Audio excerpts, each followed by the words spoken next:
12:30.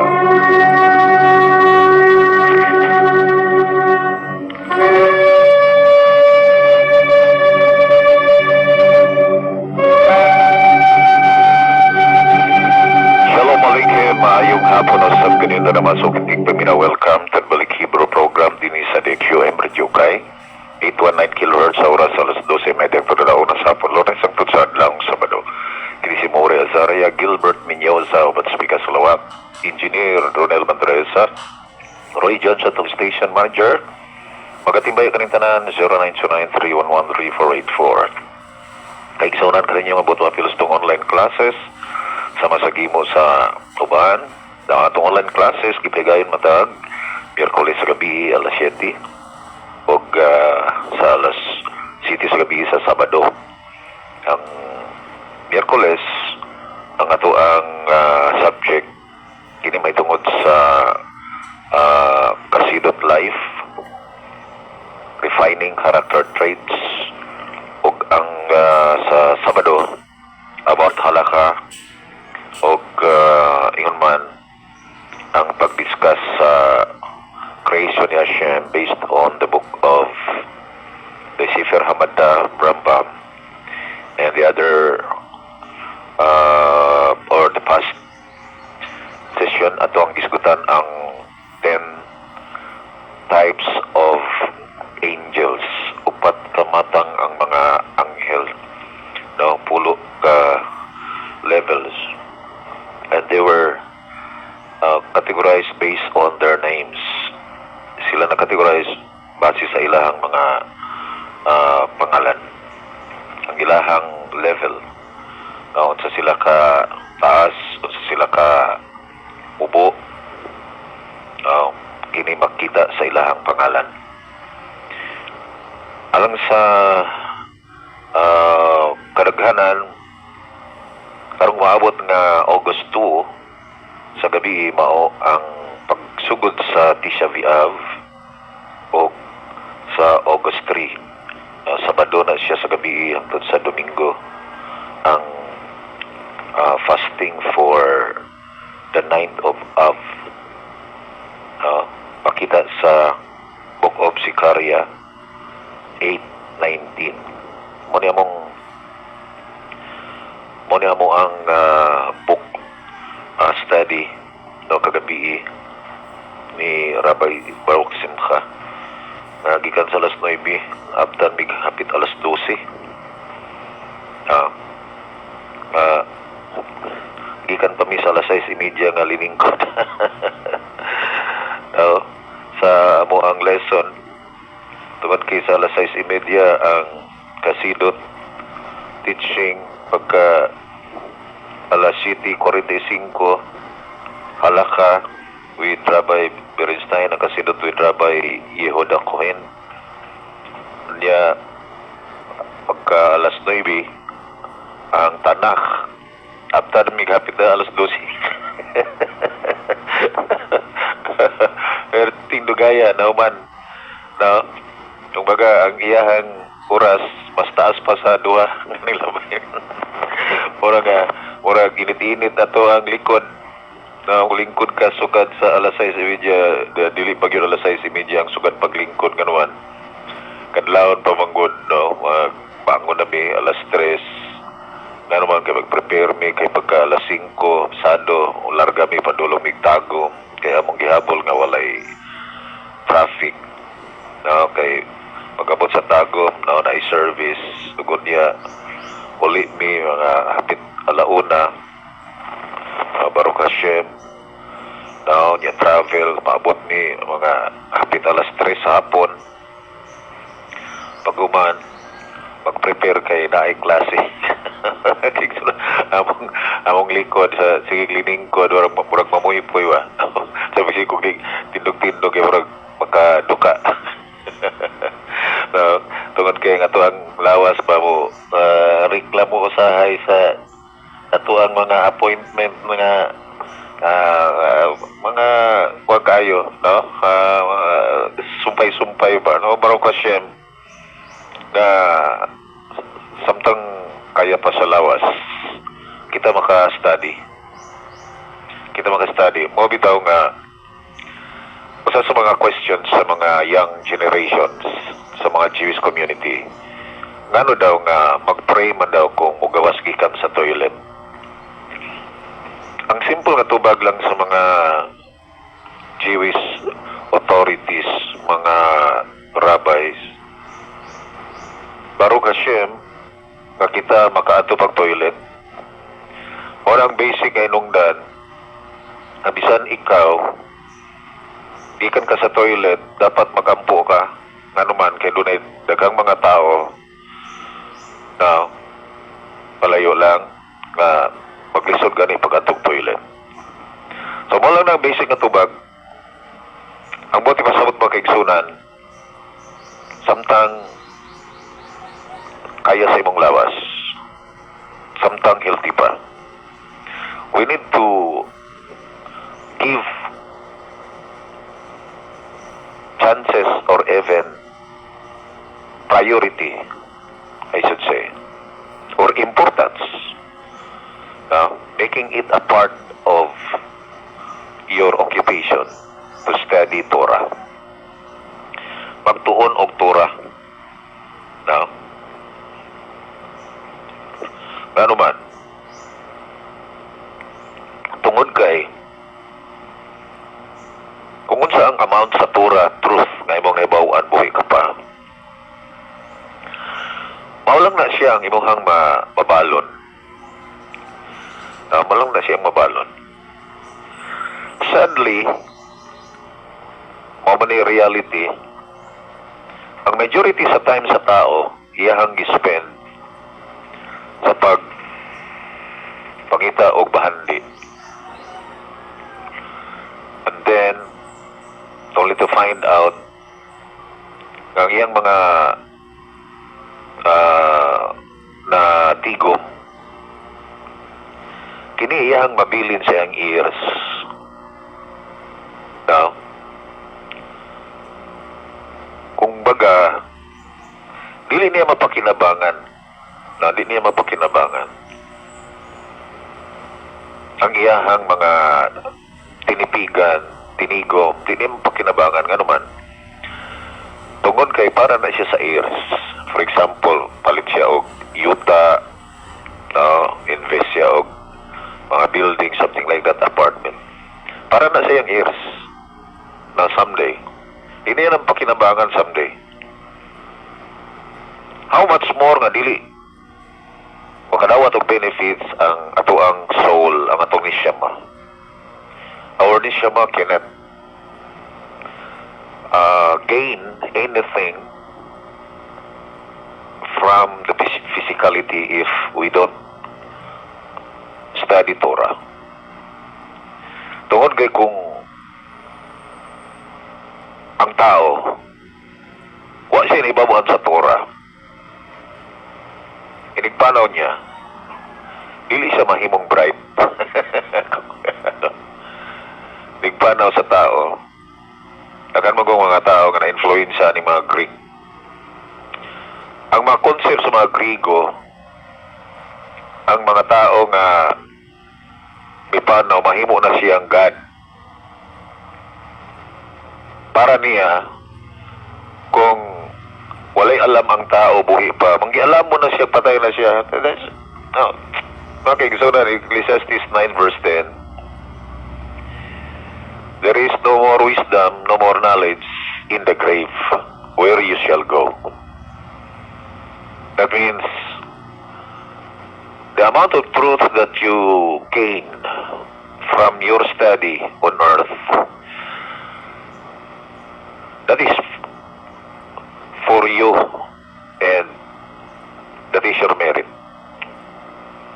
Mao na ang imong merit, ang katong imong ibabaw bitaw nga. In the book of Deuteronomy 4, we can find that Hashem warns Israel in verse 13, if I'm not mistaken. Lest you forget everything that I commanded you with your whole life. Basing kalimtan ninyo sa buong buhay ninyo ang mga butang akong itudlo kayo. Can you just imagine mga kaigsunan? Dili gusto ni Hashem nga mahimong empty ang nishama, mahimong empty ang soul, palayo lang ni Hashem preserve us as be shalom. Nga ang tao mupanaw nga empty. Tungod kaya nga to ang soul, nishama, I focus on nishama. Ang atong nishama, which is the level of the soul nga mas taas kaysa ruach and nefesh. Spark siya ni Hashem, spark sa Creator. Gikan siya sa atong Creator. And that is infinite. Because it comes from the infinite source. Or in soft or infinite light. In the Gemara, there is a discussion about the question, how big is the neshama? How big is the soul? How big is the soul of man? How big is the neshama of a person? Makita siya sa discussion. Og dunay answer, it is bigger than the world. Mas dako para sa kalibutan. Why? Because the world is finite or limited, whereas the neshama is infinite. Because it is a spark of the infinite Creator. And since the neshama, which is a higher level of the soul compared to nefesh and ruach, which is the animalistic soul, animalistic side, and the spiritual side. Kini siya, ang neshama, gikan siya sa infinite source. Ug tungod kay infinite ang neshama, it cannot be filled with finite matters or limited matters. Ang mga limited nga mga butang sa kalibutan cannot feel the very part of the neshama. Why? Because everything on earth is finite or limited, whereas the neshama is infinite. Infinite ang neshama. And the only thing that the neshama can be filled, or the only way that you can feel the neshama, is the Torah. And that's why it says in the book of Psalms 19 verse 8, Turat Hashem temima mishevat nafesh. Ang Torah ni Hashem, perfect. It converts the soul, or it restores the soul. The only way that the soul can be restored to its proper place, to its proper function, is to let the Torah feel the neshama. And that's why the Torah is so important. Because Hashem and the Torah are one. Now, Hashem and the Torah are one. Mga kaigsunan ko, tungod kay ang Torah o si Hashem usa lang. Therefore, the Torah is infinite. And since the nishama is infinite, only then the nishama can be filled. Pinaagi sa Torah, mapuno ang nishama, ma-fill in sa Torah. Una mga kaigsunan nga, ganong mahinungdanon kayo nga, Torah ang atuang ginatunan, Torah ang atuang susi, tungod kay ang Torah man lang, og sa Hashem usa. Because the Torah is His expressions of His inner will and His pleasure inside and His desire for us all, for His created being, for His creations. Only the Torah lamang ang makapaplastar nga naman tungod kay once ang tao magtuon sa Torah, mudawat sa Torah, unya mo act sa Torah, ma-rectify siya. That's the only way to correct the soul. That's why in the book of Ezekiel 18 verse 21, and the wicked who shall return to Hashem and keep His commands and do what is right, he shall live. So we can find now that a wicked person must return to Hashem, and that is teshuvah, because return is the root of teshuvah. Teshuv, that is return. By the way, dili hilak mo bitaw na nga, we must run to perform His commands and not running to get inside the room and cry. Kinahanglan ang atuang pagdagan, mudagan ta sa pagtuman sa iyang Torah. And it must be a continual process. Mapinadayunon nga proseso. Nga sa diha nga ikaw, bibalik kay Hashem, magtuon ka sa iyang Torah. O mo-perform ka sa iyang command, sa iyang mitzvah. And then you shall live.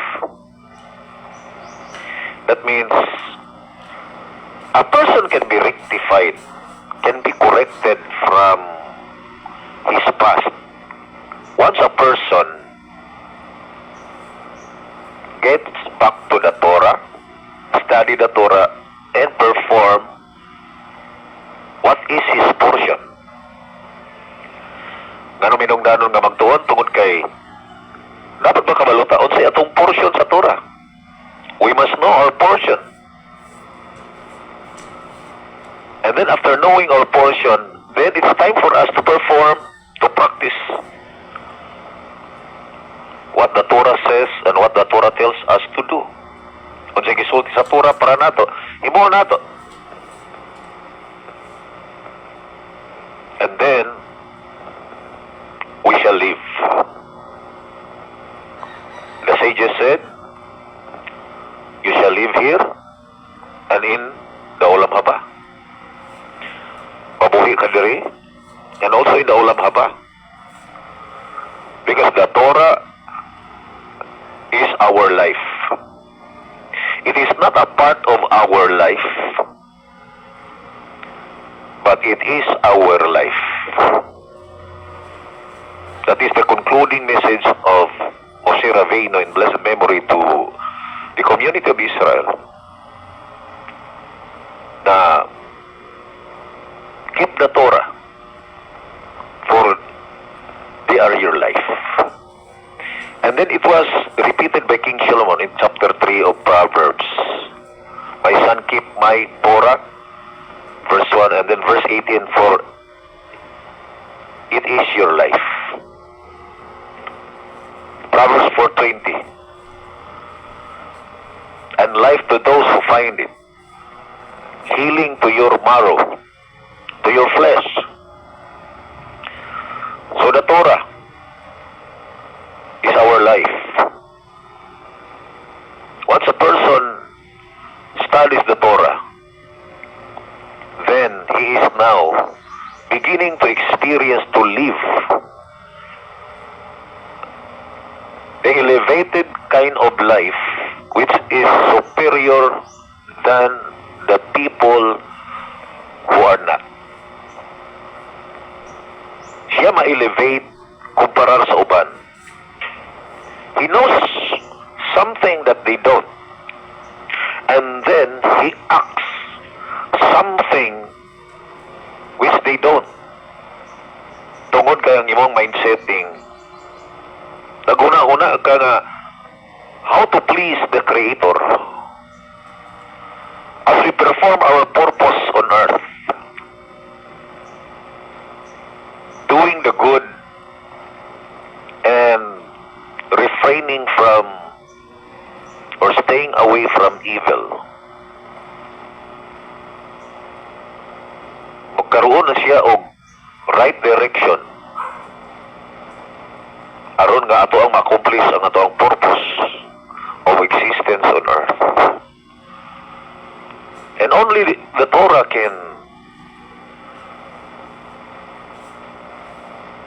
give us the right direction and direct us how to live. And then, kung ang tao mo panaw nga naay Torah, bisag mi panaw na siya, buhi lang siya gyapon. Because of the Torah. Apan ang tao nga walay Torah, may Hashem preserve us. Walay Torah ang tao, mupanaw siya, o buhi pa siya, patay na siya. Kung baga, buhi pa, patay na siya. Because he does not have a Torah. Ano bitaw ko, gahapon ba? Ay nagsigwali dito sa dapit karsada. Yeah. Nihulong ko kay nagpalod. Kadungog ko siya istorya ba? Ay, gisuon, kinahanglan, mamiyo na tas pulong sa Ginoo, kaya ang pulong sa Ginoo, ang pulong sa Ginoo. So na yung gingon, pulong sa Ginoo. Libuga, yun yung mga, amot lang. Tawag libog ka, saan na yung gingon eh. Yeah. Pulong na sa Ginoo, saan na yung gingon, pulong sa Ginoo. Mag-igsunan. Kinahanglan taog direction so that we can act in a well-guided way what to do and how to accomplish our purpose on earth. Ang problema manggod yun ani nganong yun ana ang mga sinultihan tungod manggod aning replacement theology. Adunay religion ang tao, pero ang iyang religion nagtudlo nga ang iyang libro mao daw tong tinuod. Kaya kinsa tong Ginoo niya anang libro ha, mao po to ang iyang gisimba. So usa siya ka replacement theology. Nagsugod sa iyang libro. Wala siya gatuon og tura eh. Ang libro sa iyang religion. Pananglitan, if you are a Mormons, ang ginabasa, Book of Mormons. O kisa tong God diha sa Book of Mormons, mo tong God nga iyang gisampit. And then, generally sa Christianity, naghimog replacement theology nga ang ilahang Biblia, New Testament. Yang gitawag nila ang Genesis na malakay nga scripture nga tinuod og Old Testament. Quote unquote, palayo lang. Ang Baruch Hashem that I've been delivered. Kaya giingon nga gihawas mo ako sa bakak nga pagtulunan. No? And then, ato ka og Buddhism, napod sila libro. Mga replacement theology, o niya nagtudlo nga ang ilang Ginoo diya sa libro nila, maupod. O gingon man ang Islam. Mga kaigsuunan, Torah ang gitudlo sa labang makagagahom. Ang gitudlo ni Hashem, ang Torah for the nations. Unsay gitudlo niya para nimo, para nako. Wala pa suguan niya nga mag-religious. Sumala ang mga religions. Gisugutan niya nga mo-obey. Gisugutan niya mutuan. O kung ikaw wicked, magtisuba. O balik na kay Hashem, niya magtuon ta sa Torah. Unang-una, walay layang Elohim, gawa sa Elohim sa Israel. Mawita ang propesya ng Prophet Zechariah, gabi part niya sa mong study. Verse 23, chapter 8. Na 10 men, pulo katao, gikan sa nagkalain-laing lingwahe sa tibok kalibutan, manggunit sa sidsid, kanaf, sa garment sa mga Yehudi, na mao ang ilahang chit-chit. Ug moingon, Nelka imakim ki Shamano, Elohim imakim. Bring us with you, take us with you, dadami ninyo. Willing ni mo kuyog ninyo, asa mo. Tungod kay nasayran namo, kamo lang ang dunay tinuod nga Elohim. Mga kaigsuran ko, walay laing Elohim nga tinuod. Gawas lamang sa Elohim sa Israel. Ayaw na niyo sayangi ang inyong mga singot, inyong mga effort, inyong mga bahandi, inyong dugo, inyong kinabuhi, inyong gininhawa. Ayaw na ninyo sayangi sa paggugol, sa pagsunod-sunod anang mga innovated nga mga religions. Go back to the Torah and then discover the Torah for the nations instructed by Hashem and perform it. O imuhan ang imuon. And you need to worship the Elohim of Israel, Hashem, the Yud and the Chay and the Vav and the Chay. Madiin, giforbid nga litukon. Instead, Hashem, Adonai, Elohim, Akados Baruch Hu Havaya. The way the Jews call him, we must align because they are our models. They are our teachers. Mga kaigsunan, panahon na, baliktad sa Torah. Kaya ang Torah lang, mao ang mo direct sa ato ang lakang Psalms 119:105. It's the lamp and the light unto our feet and our path. Kanina po papil sa online classes, mga kaigsunan, matag Miyerkules sa gabi, alas 7 o sa Sabado sa gabi ang itong online classes. Now, og Baruch Hashem, na kaninyo nga gusto mo og counseling, just call me 0909-311-3484. Sa ngalan sa tuwang partners Picasolawak Engineer Royal Mantresa, Roy Johnson of Station Manager, kini si Mori Azaria Gilbert Binyosa, mag-ingon. Shalom Aleichem, Militraut.